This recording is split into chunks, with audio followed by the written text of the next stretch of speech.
Hola a todos. Bienvenidos al canal. Si te apasionan las profecías bíblicas y cómo podrían conectarse con los eventos actuales en el mundo, este video es para ti. Hoy comenzamos una serie en 2 partes sobre el profeta Zacarías, uno de los mensajeros más enigmáticos del Antiguo Testamento.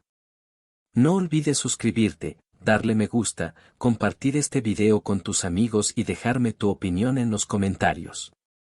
Tu apoyo hace toda la diferencia, y asegúrate de tener la campanita activada para no perderte lo que viene. Zacarías fue un profeta postexílico, contemporáneo de Ageo, que alentó la reconstrucción del templo en Jerusalén. Su libro contiene visiones apocalípticas, mensajes de esperanza y advertencias sobre enemigos que rodearían a Israel. En el capítulo 12, por ejemplo, Zacarías profetiza que Jerusalén será una copa que hará temblar a todos los pueblos de alrededor, cuando vengan contra Judá y Jerusalén. ¿Podría esto reflejar tensiones contemporáneas con naciones vecinas? Lo exploraremos juntos. Contextualización actual. En el panorama geopolítico actual, Israel enfrenta desafíos importantes en su frontera norte.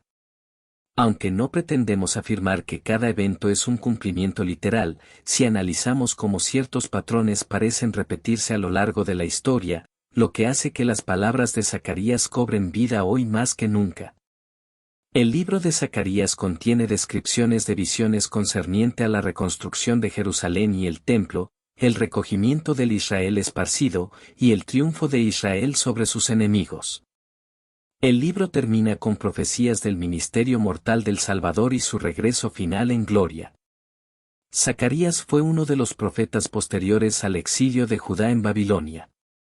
Era hijo de Berequías y su nombre significa, el Señor ha recordado, 1:1. Este mensajero de Dios ministró a la nación pocos años después de que muchos judíos regresaran a Jerusalén, al cumplirse los 70 años de cautiverio. Además, inició su labor muy poco tiempo después de las profecías de Ageo. El profeta Zacarías fue miembro de la tribu de Leví y sirvió en Jerusalén como sacerdote y profeta. Su abuelo Ito es mencionado como uno de los líderes de los sacerdotes que viajaron con Zorobabel desde Babilonia a Jerusalén. Zacarías y Ageo sirvieron juntos a Dios para sacudir el letargo en la comunidad de los repatriados. Mientras Ageo desafió al pueblo a restaurar el templo, Zacarías llamó a la nación al arrepentimiento y a la renovación espiritual. Su responsabilidad fue relevante porque buscó preparar a Judá para una adoración y un servicio apropiados en el santuario. El objetivo era que la nación estuviera lista a nivel espiritual como anticipo de la reconstrucción del templo. El contexto y el mensaje de Zacarías. El ministerio profético de Zacarías se desarrolló durante el reinado de Darío y de Persia. Previo a la intervención de Zacarías y Ageo, se lograron pocos avances en la restauración de Jerusalén. El espíritu comunitario estaba paralizado por el egoísmo y una actitud general de tristeza y pesimismo.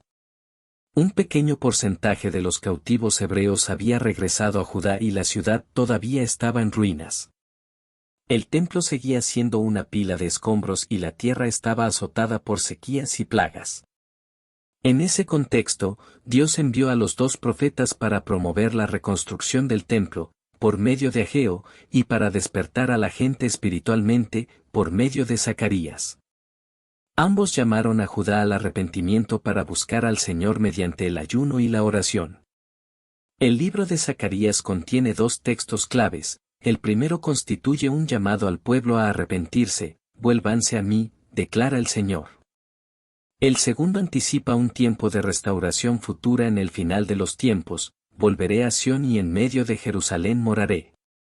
Y Jerusalén se llamará ciudad de la verdad, y el monte del Señor de los ejércitos, monte santo. En este contexto, la descripción del futuro Mesías constituye uno de los temas principales de Zacarías, lo cual lo distingue de otros escritos proféticos.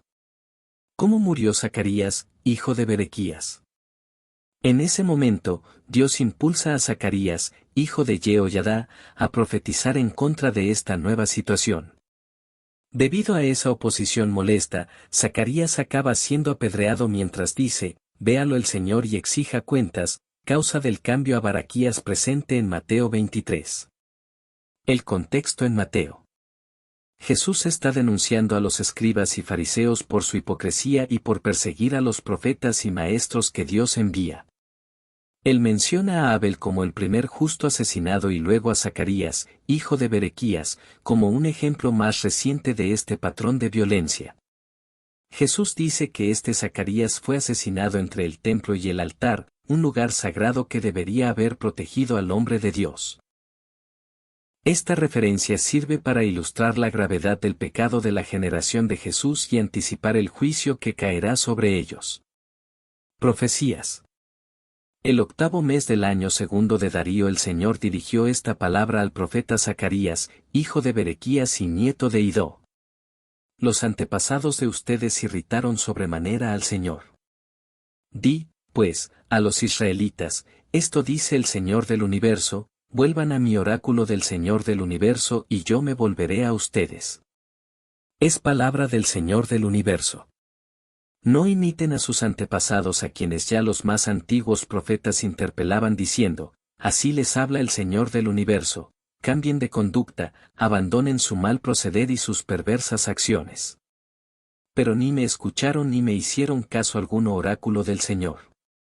Pues bien, ¿dónde están ahora sus antepasados? ¿Y los profetas, acaso van a vivir indefinidamente?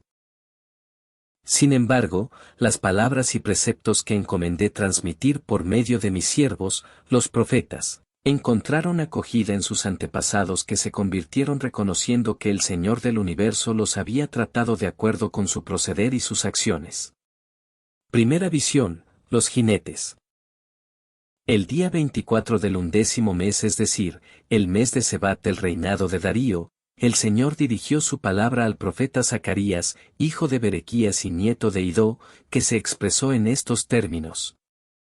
He tenido durante la noche una visión, vi a un hombre que estaba sentado en un caballo rojo entre los mirtos de la hondonada, detrás de él había caballos rojos, alazanes y blancos. Yo entonces pregunté: ¿quiénes son estos, mi señor? El ángel que hablaba conmigo me respondió: yo te indicaré quiénes son. Entonces intervino el hombre que estaba entre los mirtos y dijo: estos son los que ha enviado el Señor a recorrer la tierra. Ellos entonces se dirigieron al ángel del Señor y le informaron: hemos recorrido toda la tierra y la hemos encontrado tranquila y en calma. El ángel del Señor exclamó: Señor del universo, ¿cuándo, por fin, te apiadarás de Jerusalén y de las ciudades de Judá contra las que llevas ya 70 años irritado? Entonces el Señor dio al ángel que me hablaba una contestación amable y consoladora.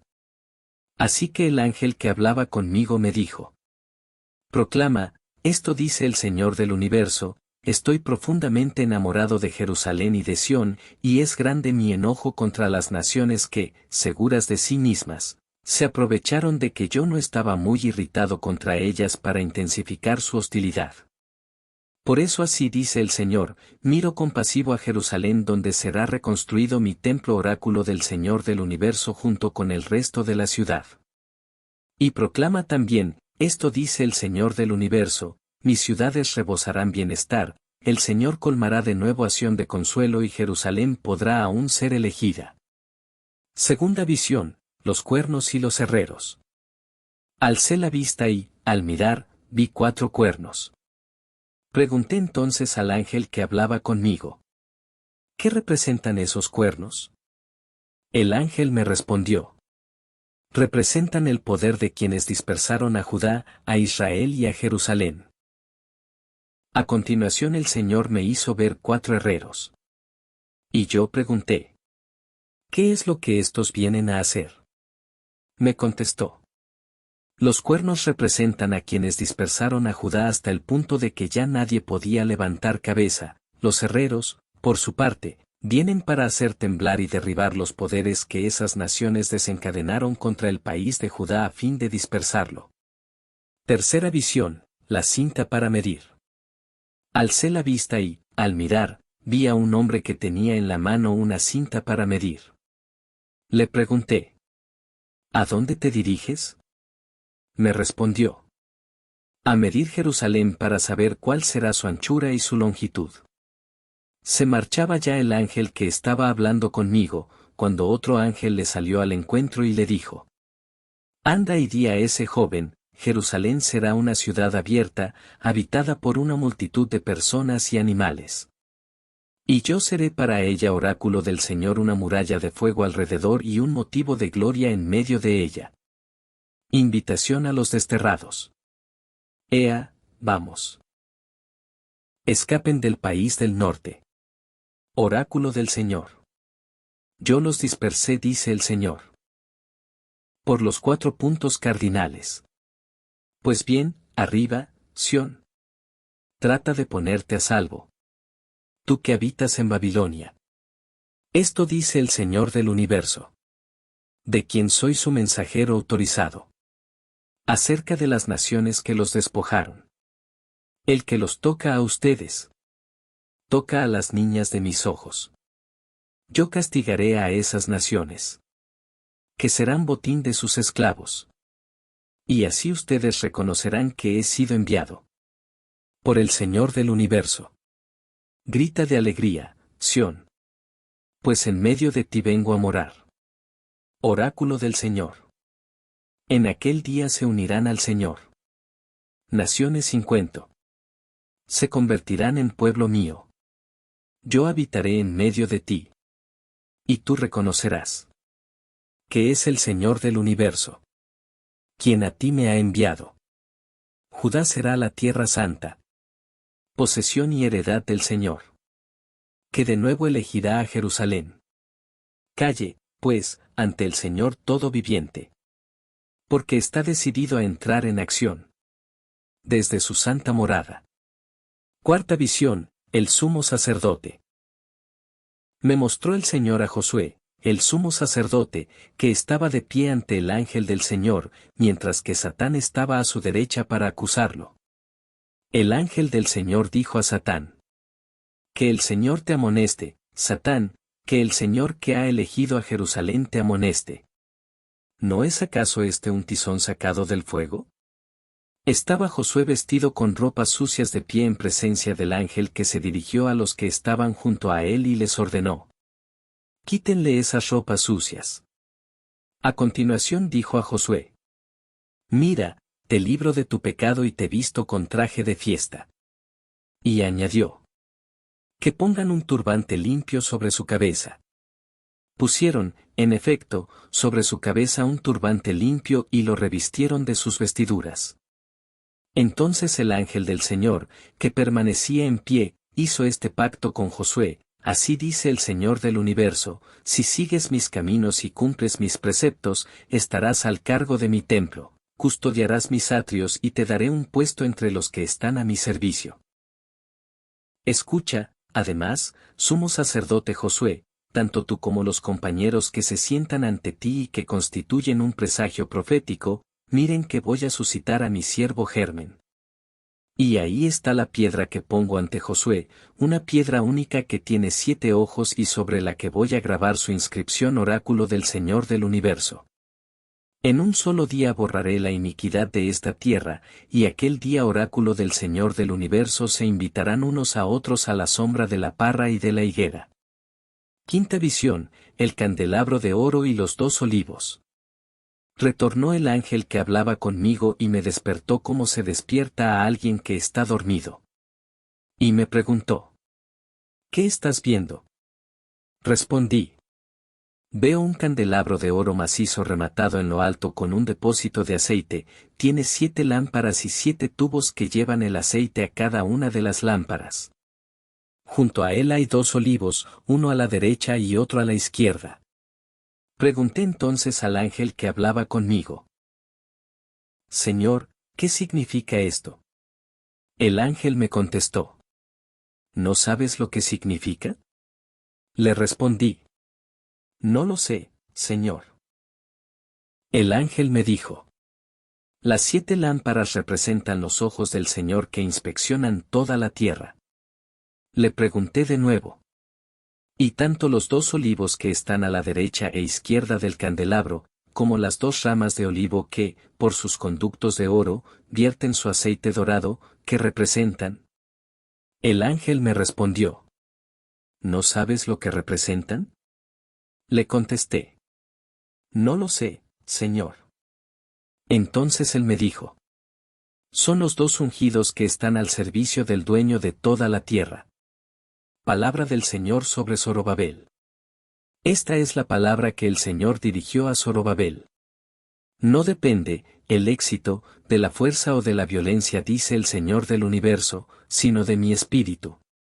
Tú que presumes de ser una grandiosa montaña, quedarás convertida en llanura ante Zorobabel, que extraerá de ella la piedra angular mientras proclaman, ¡qué hermosa es, qué hermosa! Me dirigió también el Señor esta palabra.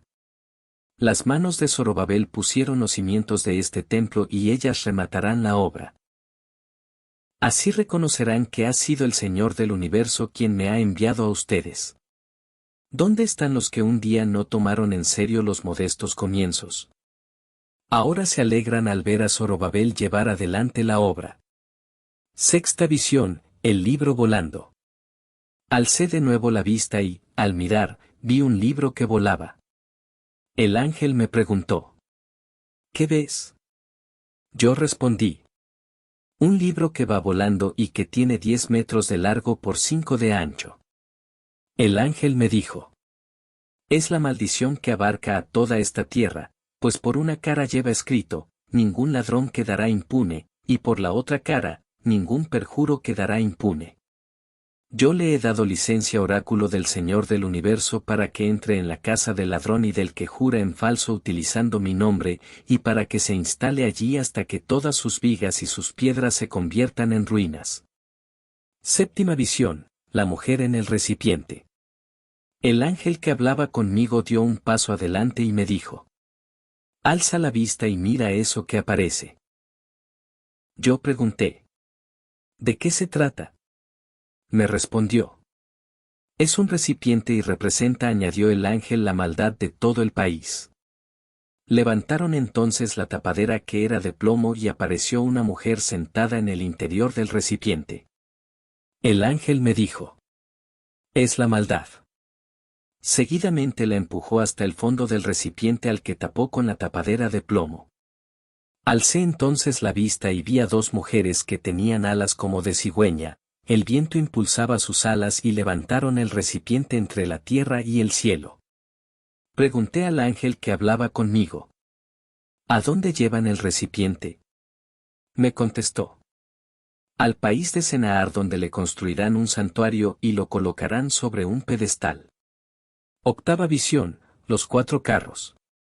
De nuevo alcé la vista y, al mirar, vi 4 carros que salían de entre 2 montañas que eran de bronce. El primer carro iba tirado por caballos alazanes, el segundo por caballos negros, el tercero por caballos blancos y el cuarto por caballos tordos. Pregunté entonces al ángel que hablaba conmigo. Señor mío, ¿qué representan esos caballos? El ángel me respondió.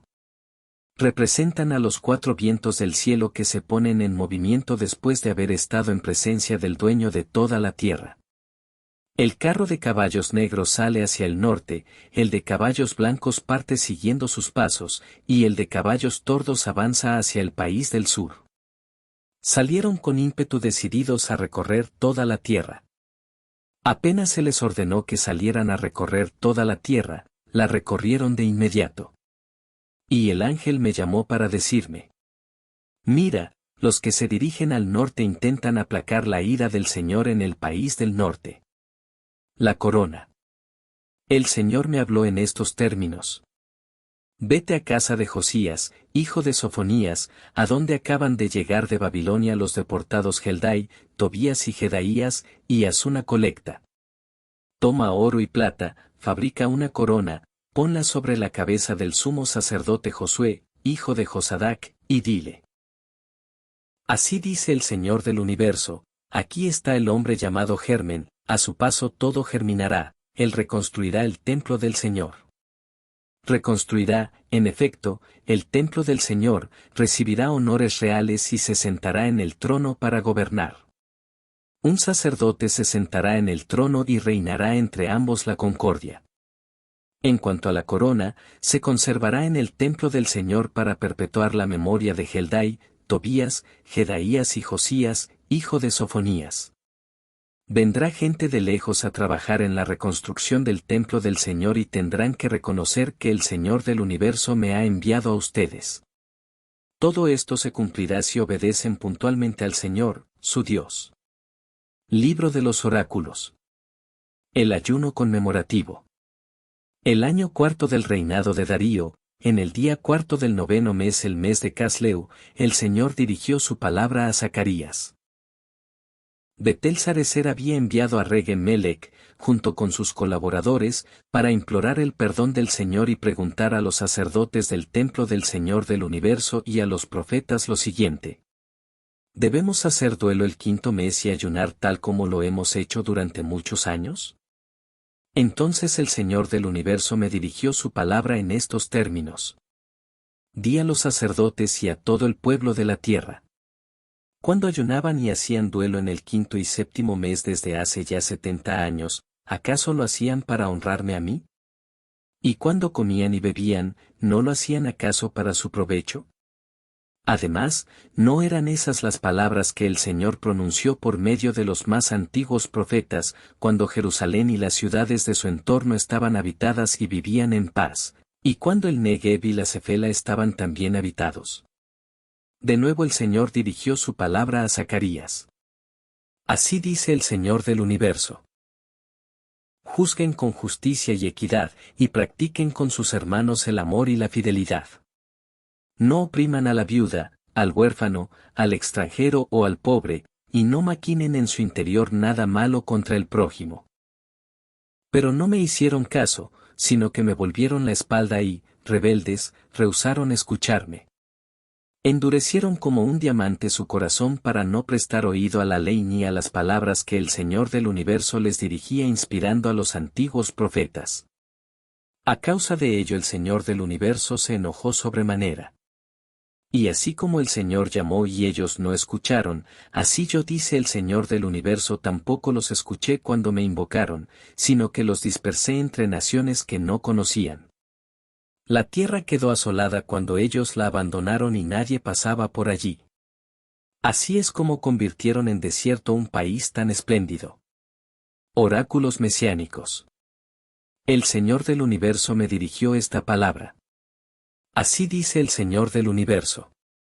Estoy profundamente enamorado de Sión. Y siento por ella una ardiente pasión. Así dice el Señor.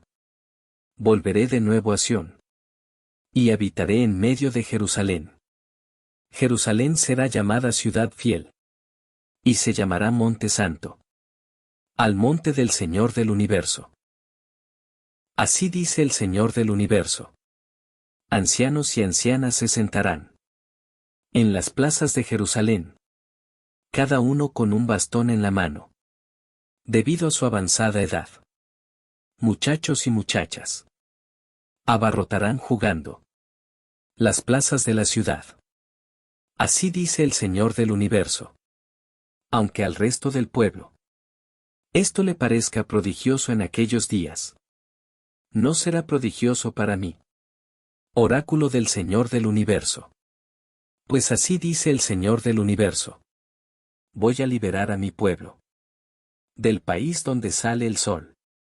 Y del país donde se pone. Los traeré y habitarán Jerusalén. Ellos serán mi pueblo. Y yo seré su Dios, fiel y salvador. Así dice el Señor del universo.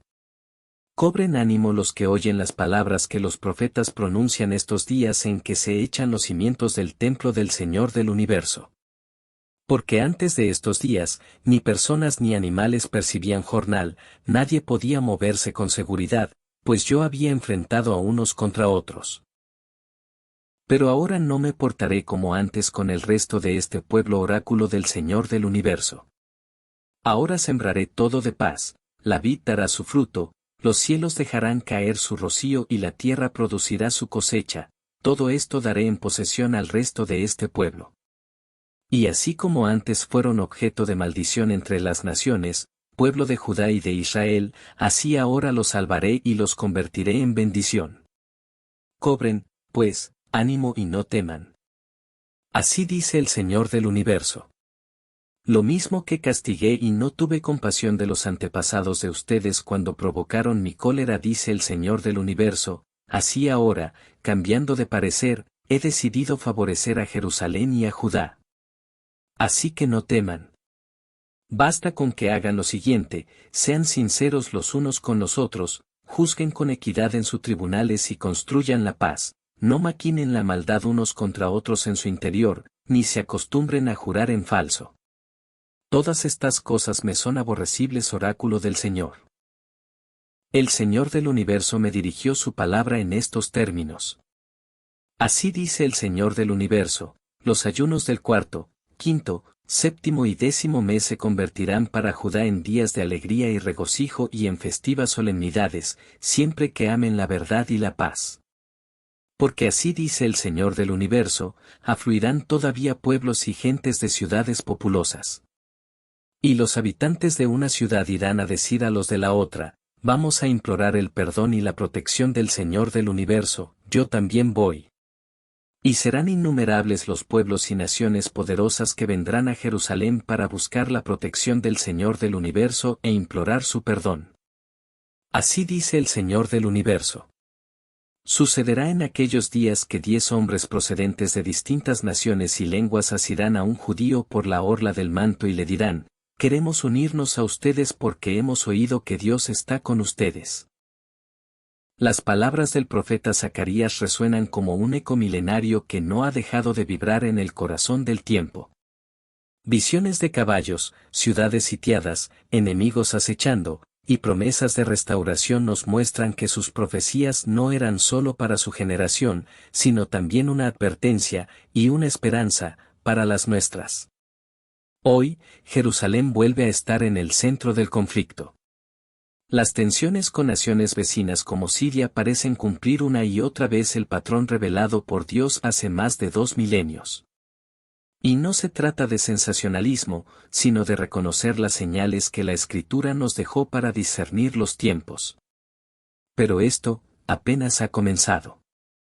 En la segunda parte de esta serie, nos adentraremos en las profecías más trascendentales de Zacarías, aquellas que hablan del Mesías, del futuro glorioso de Israel y del gran día del Señor. ¿Qué significa el monte de los olivos partiéndose en dos? ¿Quién es ese rey humilde que entra montado en un asno? Y lo más inquietante, ¿cómo se conectan estos pasajes con los eventos finales del Apocalipsis? No te pierdas la continuación. Activa la campanita, suscríbete si aún no lo has hecho y prepárate, porque lo que viene puede cambiar la forma en que lees la Biblia, y cómo entiendes los titulares del mundo actual. Nos vemos en la parte 2. Que el Señor te guarde y te dé entendimiento en estos tiempos proféticos.